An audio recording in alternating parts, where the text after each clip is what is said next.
자, 우리는 지난주에 예수님께서 물로 포도주를 만드는 그 표적, 첫 표적을 살펴보면서 세 가지에 대해서 우리가 같이 나누었습니다. 첫 번째 표적은 의미는 무엇이었냐면 구원의 시작점에서 우리를 구원하시는 예수 그리스도, 구원자를 바라보라 라고 하는 것이었습니다. 그리고 두 번째로는 구원의 시작점에서 구원의 완성인 십자가를 우리가 바라보고 발견할 수 있어야 된다라고 하는 것을 나누었습니다. 그리고 세 번째로는 구원의 시작점에서 우리는 나의 현재의 위치가, 영적인 위치가 어느 지점에 있어야 하는지를 다시 확인해 볼 필요가 있다라고 하는 것을 같이 나누었습니다. 오늘 세 가지를, 지난주 말씀드린 걸 세 가지 나누었는데 처음 듣는 것 같죠? 마치 그게 우리의 참 기쁨입니다. 그래서 제가 언제든지 이 말씀을 또 나누어도 여러분들이 받아들일 수 있기 때문에 그렇습니다. 근데 어쨌든 간에 지난주에 그 말씀은 어떻게 보면 참 쉬운 말씀은 좀 아니었습니다. 그래서 좀 딱딱한 말씀이었지만 굉장히 중요한 말씀이었습니다. 그래서 우리가 지난주에는 구원의 시작점에서 바라보는 그런 관점에서 이야기를 하였고요. 오늘부터는 저희가 그리스도인의 삶의 모습이 어떠해야 되는가를 우리 그리스도인이 된 다음에 구원의 여정을 걸어가는 동안 우리가 가져야 될 삶의 자세들을 제가 기회 있는 대로 하나씩 같이 나누고자 합니다. 그 중에 오늘은 첫 번째로 데살로니가전서 5장 16절 말씀, 항상 기뻐하라입니다.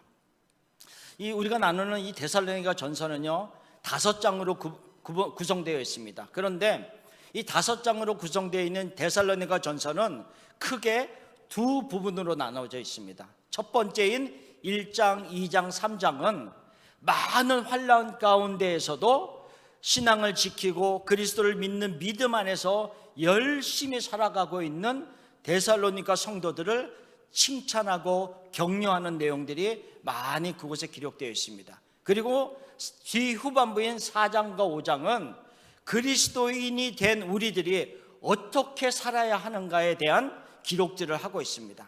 그래서 그 후반부의 마지막 장인 5장, 그리고 16절, 17절, 18절에는 우리가 너무나도 잘 알고 있는 항상 기뻐하라, 쉬지 말고 기도하라, 범사에 감사하라라고 하는 이 말씀을 우리에게 하고 있는 것입니다. 우리가 그리스도인이 된 이후에 가장 많이 질문하고 생각하는 것 중에 하나가 하나님의 뜻은 무엇인가입니다. 우리가 어떤 것을 결정할 때든지 선택하고 어느 방향으로 나아갈 때마다 늘 기도하면서 또 말씀을 묵상하면서 하나님의 뜻은 무엇입니까를 질문할 때가 참 많이 있습니다. 그런데 오늘 우리가 읽은 본문의 말씀에 보면 이것이 하나님의 뜻이다라고 분명하게 우리에게 전해주고 있습니다. 계속 반복하지만 항상 기뻐하는 것, 쉬지 말고 기도하는 것, 범사에 감사하는 것이 그리스도 예수 안에 있는 우리들이 마땅히 행할 하나님의 뜻이다라고 그렇게 말씀을 하고 있는 것입니다. 그러면 오늘은 특별히 16절 말씀, 항상 기뻐하라라고 하는 말씀에 집중할 텐데요, 그 말씀을 대할 때마다 제 자신에게도 스스로 이런 질문들을 해봅니다. 항상 기뻐하는 것이 가능한가라고 하는 거죠. 항상 기뻐하며 살아오고 있었는가? 저 자신에게 그런 질문을 하고 있습니다. 과연 가능한 것인가? 어떤 의미인가? 라고 하는 질문들을 해봅니다. 현대에 사는 많은 사람들이 기쁜 것을 추구하며 살아가고 있는 사람들도 많이 있지만 사실은 많은 부분에 있어서는 재미있는 것을 추구하면서 살아갑니다. 재미있는 것이 무엇인가를 찾아갑니다. 그래서 우리 아이들을 키울 때 보면 가장 많이 듣는 것 중에 하나가 뭐냐면 재미없어, 뭐 이거 해야 돼 저거 해야 돼 라고 했을 때 애들이 많이 얘기하는 것 중에 It's not fun, 재미없어 그거. 그러면서 내가 어떤 것을 행하지 아니할지의 결정을 재미있느냐 없느냐로 결정할 때가 참 많이 있습니다. 그런데 재미있는 것은 우리의 감성적인 것을 건드리고 끝날 때가 많습니다. 그런데 기쁜 것은 사실은 사소한 것부터 시작해서 아주 큰 것까지 우리의 삶에 계속적으로 남아서 우리를 인생의 큰 것까지도 우리를 이끌 수 있는 것들이 참 많이 있습니다. 사소한 것인지는 모르겠지만 예를 들면 저희 아이들이 어렸을 때, 아들이 둘인데요, 저희 아들이 어렸을 때 아빠 파더스데이라고 해서 둘이서 뭘 막 그리더니 카드를 줬어요. 남자애들이 보통 안 그러잖아요. 처음 받아봤어요. 그때 그러고 나서는 안 주더라고요. 근데 둘이서 열심히 뭐를 그렸어요. 그러니까 우리 둘째는 또 그림을 그리는 걸 좋아해서 그림도 그리고 거기다가 뭘 글을 써서 줬는데, 뭐 첫째가 쓰기를 저는 아빠 나도 커서 아빠처럼 되고 싶어요, 뭐 이런 내용들, 이런 거를 글 요만한 카드를 써서 줬는데요, 제가 아직도 제 책상 앞에 그 두 카드를 놓고 바라보고 있습니다. 사소한 것 같지만 그것이 한 10년이 지났음에도 불구하고 아직도 그 속에 있는 기쁨이 있습니다. 그들이 나에게 큰 어떤 값어치 있는 것을 주지는 않았지만 그 카드 한 장 한 장이 나에게는 기쁨이 되는 거죠. 때로는 엄청난 기쁨들 속에서 우리의 인생을 이끌어가는 하나님이 주시는 기쁨들도 우리에게 있을 수 있습니다. 우리가 재미로 살아가는 것이 아니라 우리의 삶 속에서 얼마나 기쁨이 우리의 삶을 주관하고 이끌어가고 있는가를 다시 돌아볼 필요가 있다라고 하는 것입니다.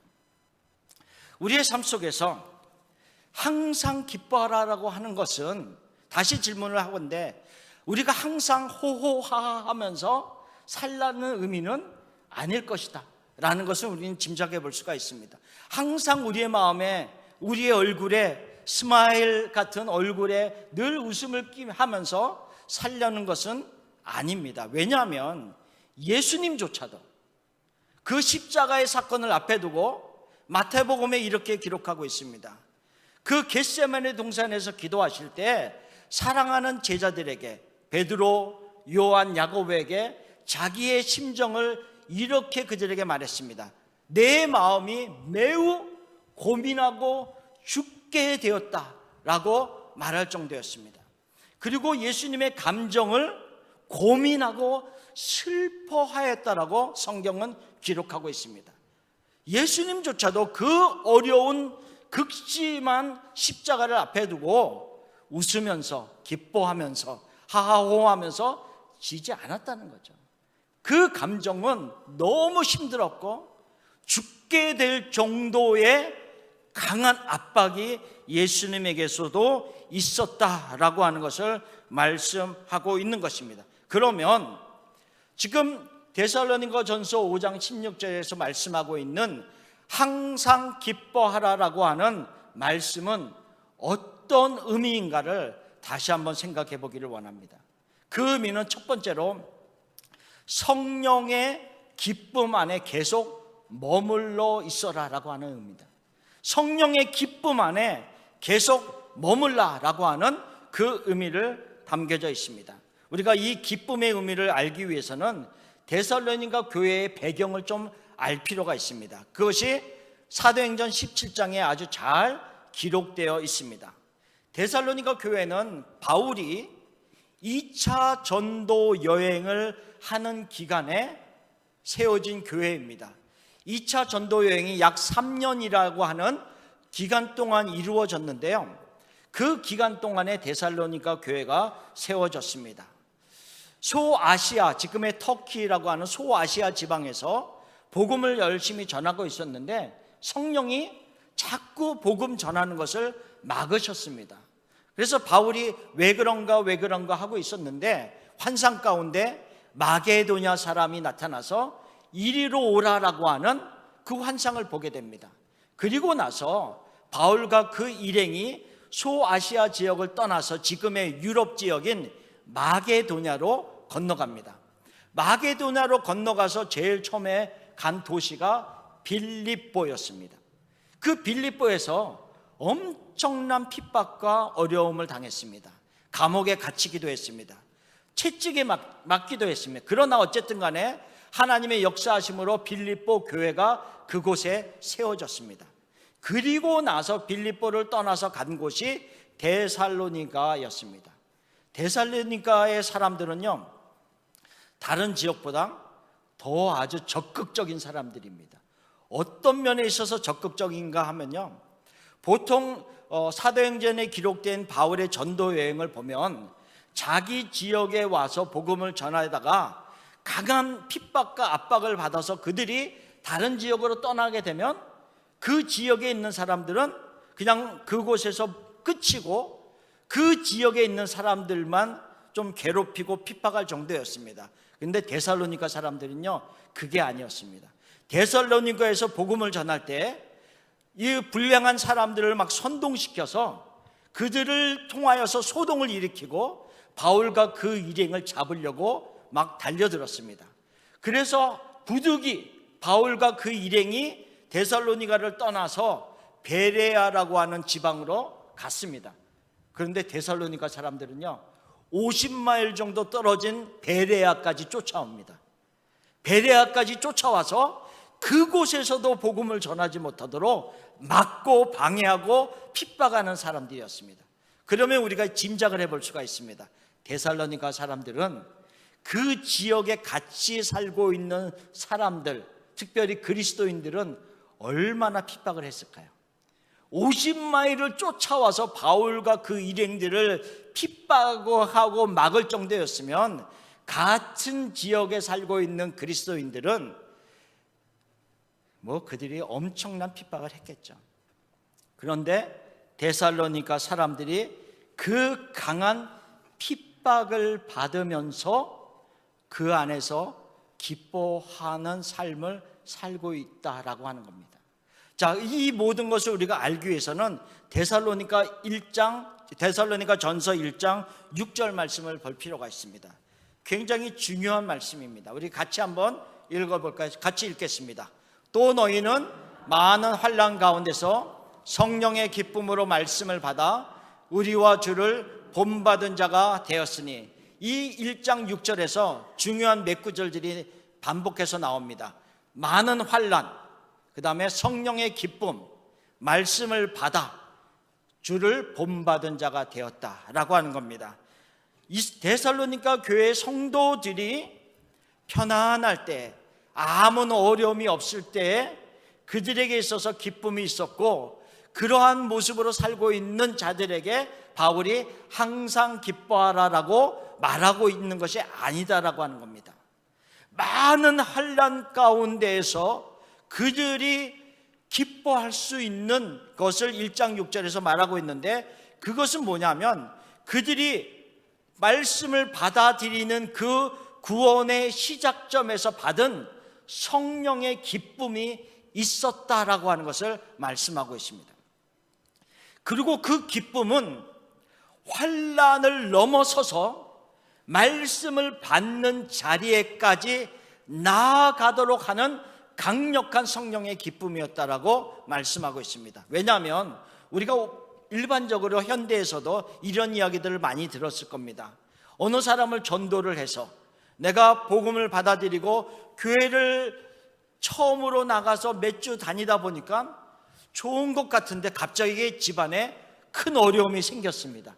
그러면 이 사람이 무엇을 생각하면, 내가 교회 다니기 시작하니까 이런 어려움이 일어나는구나 라고 하면서 어떤 사람들은 교회 다니는 것을 멈추는 사람도 있습니다. 어떤 사람은 내가 종교를 바꾸기 때문에 이런 어려움이 있구나 라고 얘기하면서 내가 예수님을 믿는 것을 포기하는 사람도 있습니다. 우리의 삶 속에서 믿음의 출발점에서 많은 사람들이 그의 삶 속에서 일어나는 어려움들로 인하여서 믿음을 중단하고 포기하고 뒤로 물러나는 사람들이 있고 우리가 그런 말을 듣기도 합니다. 그런데 데살로니가 교회의 사람들이 지금 많은 환난 가운데에서 그들의 믿음을 포기하지 아니하고 뒤로 물러나지 아니하고 말씀을 받는 자리에까지 나갈 수 있는 이유는 성령의 기쁨이 그들 가운데서 역사했기 때문에 그렇습니다. 그 성령의 기쁨이 많은 환난도 넘어설 수 있는 강력한 무기였다라고 성경은 데살로니가전서 1장 6절에서 말씀하고 있는 것입니다. 그렇기 때문에 사도 바울이 그 고난을 이기는 성령의 기쁨을 가지고 있고 경험한 데살로니가 교회 성도들에게 그 안에 항상 머물러 있어라 라고 말씀하시는 것이 항상 기뻐하라 라고 하는 말씀입니다. 그냥 우리가 단순히 하하호호하면서 그냥 우리가 슬픔 가운데서도 웃고 지내라 라고 하는 의미가 아니라 구원의 시작점에서 그리고 구원의 여정 가운데서 경험했던 성령의 역사들, 성령의 기쁨들이 우리 안에 있었는데 그 기쁨을 놓치지 아니하고 잃어버리지 아니하고 그 기쁨 속에 계속 머물러 살아라라고 말씀하고 권면하고 있는 것입니다. 구약시대를 보면 출애굽기 15장에 홍해를 건넌 이스라엘 백성들이 하나님을 찬양하는 내용이 나옵니다. 이스라엘 백성들이 애굽을 떠나 고센 지방을 떠나서 애굽을 떠나기 위해서 지금 나오고 있습니다. 그런데 홍해 앞에 왔었을 때 애굽의 군대들이 그들을 잡으려고 다시 애굽으로 이끌어 가려고 죽이기 위해서 여러 가지 방법을 통해서 동원해서 그들을 다시 이끌어 가기 위해서 막 달려오고 있습니다. 앞에는 홍해가 있습니다. 우리는 이 사건에 대해서 얼마나 많이 알고 있습니까? 하나님께서 홍해를 열어주시고 그곳을 마른 땅과 같이 이스라엘 백성들이 건너왔습니다. 그리고 그들을 따라오던 애굽의 군대들은 홍해물이 다시 합쳐짐으로 인하여서 다 몰사당하는 일이 있었습니다. 그 이후에 출애굽기 15장에 모세와 온 이스라엘 백성들이 하나님을 찬양하는 내용들이 이렇게 기록되어 있습니다. 1절 2절 말씀입니다. 이때 모세와 이스라엘 자손이 이 노래로 여호와께 노래하니 일러스되 내가 여호와를 찬송하리니 그는 높고 영화로우시며 말과 그 탄자를 바다에 던지셨음이로다. 여호와는 나의 힘이요 노래시며 나의 구원이시로다. 그는 나의 하나님이시니 내가 그를 찬송할 것이요 내 아버지의 하나님이시니 내가 그를 높이리로다. 온 이스라엘 백성들이 얼마나 기뻤을까요? 아마 두려움도 있었을 거라 여겨집니다.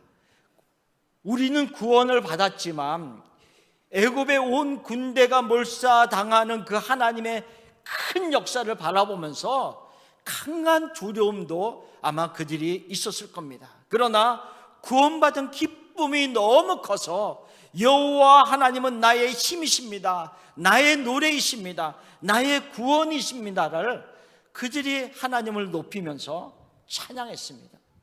미리암도 그리고 온 이스라엘의 여인들도 너무 기뻐서 그들이 소고 작은 북을 잡고 북을 치면서 춤을 추면서 찬양했다라고 출애굽기 15장에 계속해서 말씀하고 있습니다.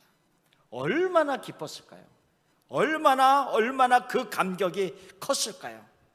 그런데 그 구원의 기쁨과 감격을 계속 유지하는 것은 그렇게 간단하지 않고 쉽지 않습니다.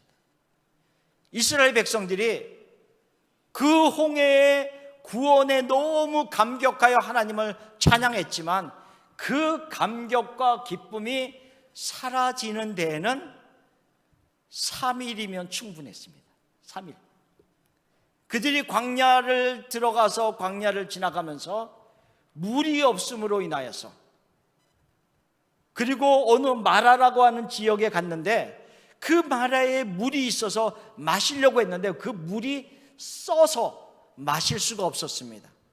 마실 물이 없음으로 인해서 3일 만에 모세를 원망하기 시작했습니다. 구원의 기쁨은 사라졌습니다. 그리고 애굽을 떠난 지 약 한 달 반 정도가 지난 이후부터요, 그들의 마음에 그리고 그들의 입에서 무슨 말이 나오기 시작했는지 아십니까? 차라리 애굽이 좋았다. 이런 말이 나오기 시작했습니다. 우리가 애굽에 있었을 때에는 고기 가마 옆에 있었는데, 떡을 배불리 먹을 수 있었는데 라고 회상하면서 애굽이 좋았는데 라고 하는 회상을 합니다. 근데 그 애굽을 기억하면서 애굽이 좋았는데 라고 하는 그 말을 광야 40년이 지나도록 무슨 문제만 생기면, 어려운 일이 발생하기만 하면 그 마음이 다시 나오고 하는 것입니다. 우리가 구원의 시작점에서 구원의 기쁨을 가지고 성령의 역사하심으로 구원의 기쁨을 가지는 것은 너무너무 중요하고 필요한 것입니다. 그러나 그 구원의 기쁨에 계속 머물러 있느냐 아니냐는 우리가 어떻게 반응을 보이느냐에 따라서 달라질 수가 있다라고 하는 것입니다. 우리가 지금 코비드의 기간을 지나가고 있습니다. 너무 힘든 기간을 지나고 있습니다. 경제적으로도 힘들고요, 건강의 문제로도 힘들어하는 사람들이 많이 있습니다. 그런데 우크라이나에 또 전쟁이 일어났습니다. 그곳에 있는 사람들은 전쟁으로 인해서 너무 힘들고, 그것으로 인해서 또 전 세계는 경제적으로 강한 영향력을 받고 있는 이런 상태에 있습니다. 모든 것이 가중이 되어서 건강의 문제도 경제적인 문제도 여러 가지 문제로 어려움을 당하는 사람들이 많이 있는 이 시점을 우리는 지나가고 있습니다.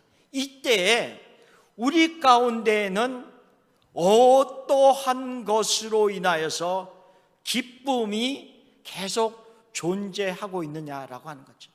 아니면 우리 가운데 이미 그 하나님이 주시는 기쁨이 없어진 지 오래이다 라고 한다면 우리 자신을 다시 돌아보아야 할 필요가 있다라고 하는 것입니다. 사도 바울은 지금 데살로니가 교회 성도들에게 항상 기뻐하라라고 하는 그 말로 너희가 받았던, 구원의 시작점에서 받았던 그 성령의 기쁨을 잃어버리지 말고 계속 그 안에 머물러 있어라 라고 말하고 있는 것은 환난이 없어서가 아니라, 모든 것이 평안해서가 아니라, 모든 것이 잘 되고 있어서가 아니다라고 하는 것입니다. 어려움이 있고 환난이 있고 눈물이 있고 우리의 가슴을 치는 아픔이 있다 할지라도 그 속에서도 성령이 주시는 기쁨, 하나님이 주시는 기쁨을 간직할 수 있어야 된다라고 말씀하고 있는 겁니다. 한 가지 예를 어떤 분의 간증을 듣겠습니다. 여러분들이 아마 많이 들었을지도 모릅니다. 1828년에 뉴욕에서 태어난 스태포드라고 하는 사람이 있습니다. 스태포드라고 하는 사람이 있는데요, 이분은 변호사로서 많은 재물을 가지고 있는 사람이었습니다. 근데 이 사람이 재물도 많았고 뭐 잘 살았지만 그렇다고 해서 신앙이 없었던 분은 아닙니다. 왜냐하면 그 당시에 활발하게 전도 집회를 하고 있던 D.L. 무디와 함께 그 전도 사역을 같이 뒷받침해 주던 사람이었습니다. 자기가 가지고 있는 많은 재물을 가지고 그 무디의 전도 집회에 재정적인 뒷받침을 하고 있는 그런 사람이었습니다. 모든 것의 삶의 우선순위를 주님을 두고 열심히 신앙생활하는 그 사람이었습니다. 그런데 그분이 어느 한 곳에 많은 재물을 투자를 했습니다. 근데 그 투자한 그곳에 큰 불이 일어나서 투자한 많은 재물을 잃어버리고 말았습니다. 근데 그 일만 있었던 것이 아니라 그 재물을, 모두 투자한 재물을 잃어버리기 바로 1년 전에는 4살 난 아들이 있었는데 열병으로 그만 세상을 떠나고 말았습니다. 계속되어지는 그 아픔으로 인하여서 심신이 너무 많이 지쳐 있었습니다.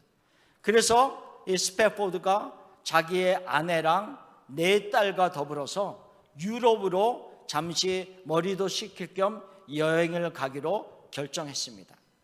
근데 여행만 하는 것이 아니라 무디 선생님이 그 유럽에 가서 전도 집회를 하기 때문에 겸사겸사 같이 가서 유럽에서 머리도 식힐 겸 전도 집회를 도울 겸 그렇게 결정한 일이었습니다.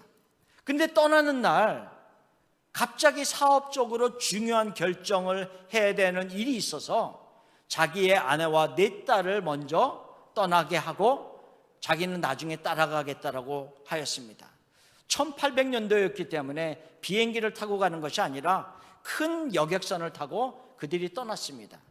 여객선이 떠난 지 일주일 만에 다른 큰 여객선과 부딪혀서 그 배가 그만 가라앉고 말았습니다. 그런데 나중에 깨어보니 아내였던, 그러니까 어머니였던 자신만, 어머니가 아내였던 분만 구조되어지고 사랑하는 4명의 딸은 다 그 바다에서 그만 세상을 떠나고 말았습니다. 그 아이들의 나이가 11살, 9살, 5살, 2살이었습니다. 얼마나 기가 막힙니까? 그 사고 소식을 들은 이 스패포드가 초조하고 어떤 일이 있을까라고 생각하면서 소식을 기다리고 있는데요, 전보가 옵니다. 그 전보의 내용은 딱 한 자였습니다. 나만 살아있음, 나 혼자만 살아있음, Saved Alone 이라고 하는 전보가 왔습니다. 사랑하는 아내가 그 유럽에서 혼자 너무 아파할 것을 생각하면서 빨리 배를 타고 그가 아내 있는 곳으로 가기 위해서 떠났습니다. 가는 중에 선장이 그 스패포드에게 이렇게 얘기합니다. 이 지금 배가 지나가는 이 지역이 사고가 났던 지점입니다. 이렇게 알려줍니다. 그 말을 들은 이 스패포드가요, 하나님 앞에 기도하기 시작해요. 하나님, 나는 하나님을 위해서 살려고 그렇게 애를 쓰지 않았습니까? 여태까지 내가 하나님을 가장 우선순위에 두고 신앙생활 열심히 하려고 그렇게 살아왔는데 하나님, 어떻게 저에게 이런 일이 있을 수 있습니까? 어떻게 저에게 이런 일이 일어나고 앞으로 너는 어떻게 살아야 합니까? 라고 하는 그런 밤새도록 그 배에서 그렇게 스패포드가 하나님 앞에 절규했다라고 합니다. 그런데 새벽 미명에 하나님의 음성이 그에게 감동하면서 들려왔습니다. 너가 평안하냐? 평안하냐? 라고 하면서 하나님이 그렇게 말씀하시는 것 같은 마음이 들면서 강력한 하나님의 평강이 그의 마음을 사로잡기 시작했습니다. 세상이 주는 평강이 아니라 강력한 하나님의 평강이 그를 사로잡아 오는 것을 느끼면서 그가 그곳에서 감동한 것을 글로 썼습니다. 그것이 우리가 많이 부르는 찬송가, 내 영혼 평안해 라고 하는 찬송가 413장의 내용입니다. 내 평생에 가는 길 순탄하여 늘 잔잔한 강 같던지 아니면 큰 풍파로 무섭고 어렵던지 나의 영혼은 늘 편하다. 내 영혼 평안해. 하나님의 강력한 평안이 그를 사로잡고 그로 인하여서 그가 그 안에서 하나님을 향하여서 바라보면서 주님 맞습니다. 이 상황 속에서도 저에게 주님이 주시는 평강이 있음을 인하여 감사합니다. 그리고 나서 그가 그 주시는 평강으로 점점점 하나님의 기쁨을 회복할 수 있게 되었습니다. 우리의 삶 속에서 우리가 많은 환난과 어려움과 눈물을 지금 지나가고 있는 자라 할지라도 하나님이 주시는 평강이 우리를 잡아 주시기를 원합니다. 그래서 그 기쁨으로, 그 평강으로 우리가 다시 회복하는 모습이 있기를 원합니다. 이것이 바울이 데살로니가 교회 성도들을 향하여서 항상 기뻐하라라고 말씀하시는 의미인 것입니다. 두 번째로 우리에게 말씀하시는 그 의미는 기쁨의 근원을 영원한 곳에 두라라고 하는 것입니다. 우리 데살로니가전서 1장 6절 말씀을 다시 한번 보겠습니다. 그 1장 6절 말씀을 보면 또 너희는 많은 환난 가운데서 성령의 기쁨으로 말씀을 받아 우리와 주를 본받은 자가 되었으니 라고 말씀을 하고 있습니다. 이 데살로니가 교회 성도들이요, 그 극한 어려움 속에서도 말씀을 받는 자리에까지 나갈 수 있는 것, 이것이 굉장히 중요한 의미를 가지고 있습니다. 그들 마음에 말씀이 남아있지 아니하면 어떻게 그들이 그 극한 환난 가운데서 일어날 수 있는 힘을 얻을 수 있느냐라고 합니다. 그 구원의 시작점에서 받은 그 말씀들이 그들의 마음에 계속 남아 있었습니다. 어떻게 할 수 있느냐고요? 그 구원의 말씀을 받고 나서 그 뒤에 뭐라고 얘기하고 있냐면 우리와 주를 본받은 자가 되었다라고 얘기하고 있습니다. 단순히 성령의 기쁨으로 우리의 감성적인 것만 건드리는 것으로 끝나는 것이 아니라 그 말씀, 진리의 말씀을 기록한 성령께서 우리들을 그 구원을 받는 자리에까지 나가게 하셨고, 그 다음에 그 우리의 마음에 남아있는 말씀이 계속 역사함으로 말미암아 주님을, 예수님을 본받는 모습으로 계속 살아가도록 역사하고 있었다라고 하는 것이 말씀이 남아있는 증거이다라고 하는 것을 이야기하고 있는 것입니다. 우리는 그 말씀이 있어야지만이 항상 기뻐할 수 있는 자리로 갈 수가 있습니다. 그런데 이 항상 기뻐하라라고 하는 내용을 우리의 측면에서가 아니라 하나님의 측면에서, 하나님의 관점에서 우리가 생각해 보면 이와 같은 말씀입니다. 항상 기뻐할 수 있도록 내가 너를 지켜주겠다라고 하는 말씀입니다. 항상 기뻐할 수 있도록 성령의 기쁨을 내가 너에게 계속해서 공급하여 주겠다라고 하는 언약의 말씀입니다. 우리의 측면에서는, 우리의 관점에서는 항상 기뻐하라라고 하면 네 알겠습니다 하나님, 항상 기뻐할 수 있는 모습으로 살겠습니다라고 하는 것이지만, 하나님의 관점에서는 내가 항상, 너희들이 항상 기뻐할 수 있도록 내가 너희들을 지켜주고 내가 너희들을 붙잡아주고 성령의 기쁨을 내가 계속 공급하여 주겠다라고 하는 그런 관점에서 하나님은 우리에게 말씀을 하고 있는 것입니다. 그렇기 때문에 말씀이 없으면, 하나님의 말씀이 없으면 항상 기뻐할 수 있는 자리에 나아갈 수 없는 것입니다. 우리가 한번 예를 들어보면 어느 분이 꿈에 그리던 자기가 늘 사고 싶었던 자동차를 샀습니다. 예를 드는 겁니다. 그러면 그 자동차의 키를 받아갖고 타고 집으로 오면서 얼마나 기뻤을까요? 그렇죠? 너무너무 기뻤습니다. 기뻤을 겁니다. 왜냐하면 우리가 만약 그것이 늘 갖고 싶었던 자동차라면 더 했을 겁니다. 아마 우리의 아이들이 어떤 물건들을 가지고 싶었는데, 뭐 그것이 게임 기기든 무엇이든지 간에 무엇을 가지고 싶었는데 그것을 돈을 주고 샀을 때 그 가지는 기쁨들이 있을 겁니다. 좀 더 크게 말하자면 어떤 분은 늘 지나다니면서 저 집을 내가 사고 싶은데 라고 혹시 마음을 가졌는데, 내가 돈을 모아서 그 집을 살 수 있었다라고 한다면 그 집으로 이사에 들어가면서 얼마나 기뻤겠습니까? 그런데 이런 질문을 해봅니다.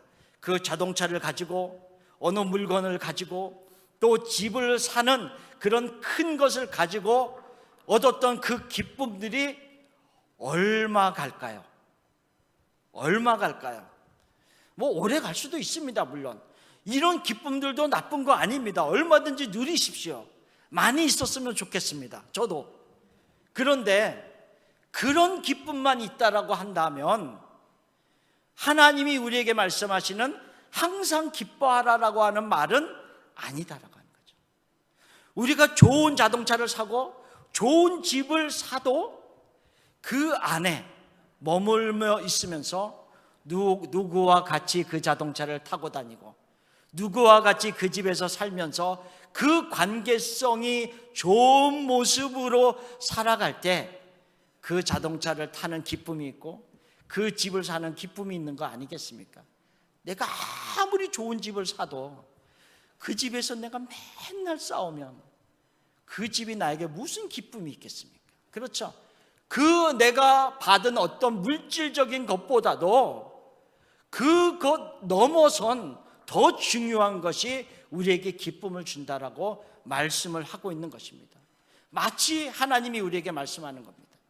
내가 너희에게 주는 기쁨은 너와 나의 관계에서 어떻게 연결되어 있느냐에 따라서 이루어질 수 있는 기쁨이다라고 하는 것을 말씀하고 있는 것입니다. 지금 이 기뻐하라라고, 항상 기뻐하라라고 하는 이 기쁨은 카리오라고 하는 헬라어입니다. 카리오. 근데 이 카리오와 같은 어근을 가진 것이 카리스라고 하는 말입니다. 카리스. 근데 이 카리스라고 하는 말이 무슨 의미냐면 은혜입니다. 하나님의 은혜. 카리스가 하나님의 은혜입니다. 근데 하나님의 은혜와 연결되어져 있는 상황 속에서 얻는 것이 카리오입니다. 기쁨입니다. 그러니까 우리가 이 세상을 살아가면서 얻어지는 그런 일반적인 기쁨이 아니라 항상 기뻐하라라고 하는 이 기쁨은 하나님의 은혜와 연결되어 있을 때 얻을 수 있는 기쁨을 말씀하고 있는 것입니다. 말씀이 없는 자들이 어떻게 하나님의 기쁨의 자리에까지 나갈 수 있겠습니까? 예레미야 9장 24절에 보면 이런 말씀이 기록되어 있습니다. 자랑하는 자는 이것으로 자랑하리니 곧 명철하여 나를 아는 것과 나 여호와는 사랑과 정의와 공의를 땅에 행하는 자인 줄 깨닫는 것이라. 나는 이 일을 기뻐하노라. 여호와의 말씀이니라. 예레미야 그 당시에 그 주위에 바벨론으로부터 강한 압박과 어려움이 있었고 그들은 조금 있으면 이제는 그 유다 나라가 다 멸망을 당할 그런 상황이었습니다. 근데 그런 상황 속에 있는 유다 백성들이요, 우리가 읽은 전 구절들을 살펴보면 끊임없이 그들이 의지하는 것은 여호와 하나님이 아니었습니다. 그들이요, 자기네들이 가지고 있는 용맹성을 의지해서 우리가 한번 그들과 싸워보리라, 우리가 힘을 합해서 싸워보리라 라고 하는 것을 의지하는 사람도 있었습니다. 어떤 사람들은 우리가 가지고 있는 재물이 있지 않느냐, 이 물질을 가지고 애굽에 가서 우리가 도움을 요청해 보자, 그러면 애굽이 우리를 도와줄 것이다, 이렇게 생각하는 사람도 있었습니다. 그래서 여호와 하나님을 의지하는 자리에 나가지 않냐고 자기가 가지고 있는 용맹성, 자기가 가지고 있는 어떤 것들을 근거로 해서 그거를 극복해 나가려고 애를 쓰고 있었습니다. 그런데 하나님이 그들을 향해서 이렇게 말씀하고 있는 것입니다. 뭐라고요? 내가 기뻐하는 것이 무엇인지를 바로 깨닫고 그 자리로 나오라는 거죠. 하나님이 말씀하신 것이 뭐였습니까? 여호와 하나님은 사랑과 정의와 공의를 땅에 행하는 자인 줄, 하나님이 어떤 분이신 것을 깨달으라라고 하는 것을 말씀하고 있습니다. 이것이 내가 기뻐하는 것이다. 하나님이 기뻐하는 그 기쁨의 자리로 나아가는 것이 너희가 살 길이다라고 말씀하는 것입니다. 그런데요, 말씀을 모르는데, 하나님의 말씀을 모르는데 하나님을 어떻게 알아갈 수가 있겠습니까? 하나님을 모르는데 어떻게 은혜의 자리로 나아갈 수가 있겠습니까? 하나님의 은혜가, 카리스가 우리 가운데 머물러 있지 아니하는데 어떻게 우리 가운데 카리오, 기쁨의 그 모습이 생겨날 수 있겠습니까? 그렇기 때문에 항상 기뻐하라라고 하는 이 말씀의 메시지를 들을 때는 우리 가운데 하나님의 말씀이 머물러 있는가를 돌아봐야 될 필요가 있다는 거죠. 하나님의 말씀을 우리의 마음에 간직한 자만이 성령이 주시는 그 구원의 시작점에서 받은 기쁨을 계속해서 우리가 간직하고 유지하고 그 기쁨 가운데 머물러 있을 수 있다라고 말씀을 하고 있는 것입니다. 그래서 우리가 말씀의 자리로 나아가는 것은 너무 중요합니다. 또한 기도의 자리로 나아가는 것도 너무 중요합니다. 그 말씀과 기도를 통하여서 우리는 은혜를 경험하고 그 은혜를 통하여서 기쁨을 회복할 수 있기 때문에 그렇습니다. 말씀을 정리하겠습니다. 항상 기뻐하라. 데살로니가전서 5장 16절에 항상 기뻐하라. 너무 간단한 말씀입니다. 근데 이 말씀 속에서 담겨져 있는 의미는 너희가 구원의 시작점에서 받은 성령의 기쁨, 그것을 잃어버리지 말고 놓치지 말고 그 기쁨 안에 계속 머물러 있으라라고 우리에게 말씀하시는 겁니다. 그리고 두 번째로는 그 기쁨에 계속 머물러 있기 위해서는 하나님의 말씀을 사모하고 늘 그 하나님의 말씀을 묵상하면서 너의 마음에 새기라. 그리하면 항상 기뻐할 수 있는 자가 될 수 있다라고 우리에게 말씀하고 있는 것입니다. 성령의 기쁨 안에서 항상 기뻐할 수 있는 여러분들이 되시기를 예수님의 이름으로 축원합니다.